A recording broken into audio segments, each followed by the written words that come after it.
Il y a quelques jours, je publiais cette vidéo. La preuve que la messe catholique d'aujourd'hui est identique aux messes de l'Église primitive. Justin de Naplouse, 2e siècle après Jésus-Christ. L'Assemblée du dimanche. Dans cette vidéo, je montre qu'avec ce livre, les premiers écrits chrétiens des éditions de la Pléiade, on retrouve Justin de Naplouse qui décrit la messe au 2e siècle, qui est identique à celle d'aujourd'hui.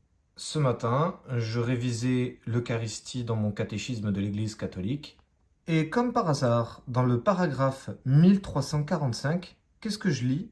La célébration liturgique de l'Eucharistie, la messe de tous les siècles. Dès le 2e siècle, nous avons le témoignage de saint Justin le martyr sur les grandes lignes du déroulement de la célébration eucharistique. Elles sont restées les mêmes jusqu'à nos jours pour toutes les grandes familles liturgiques. Voici ce qu'il écrit vers 155 pour expliquer à l'empereur païen Antonin le Pieux ce que font les chrétiens.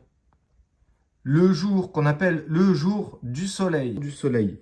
Que nous demeurions dans les villes ou dans les campagnes, nous nous rassemblons tous en un même lieu et on y donne lecture des mémoires des apôtres ou des écrits des prophètes aussi longtemps que possible. Puis lorsque le lecteur a fini, celui qui préside, c'est-à-dire le prêtre, prend la parole, nous admoneste et nous exhorte à suivre ces beaux enseignements. Ensuite, nous nous levons tous ensemble et nous adressons des prières. Et comme nous l'avons dit plus haut, lorsque s'achève notre prière, on apporte du pain et du vin et de l'eau.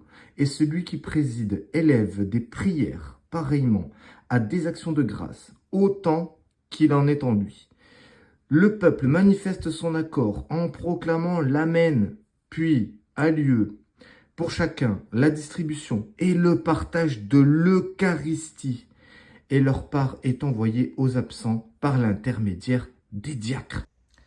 La liturgie de l'Eucharistie se déroule selon une structure fondamentale qui s'est conservée à travers les siècles jusqu'à nous.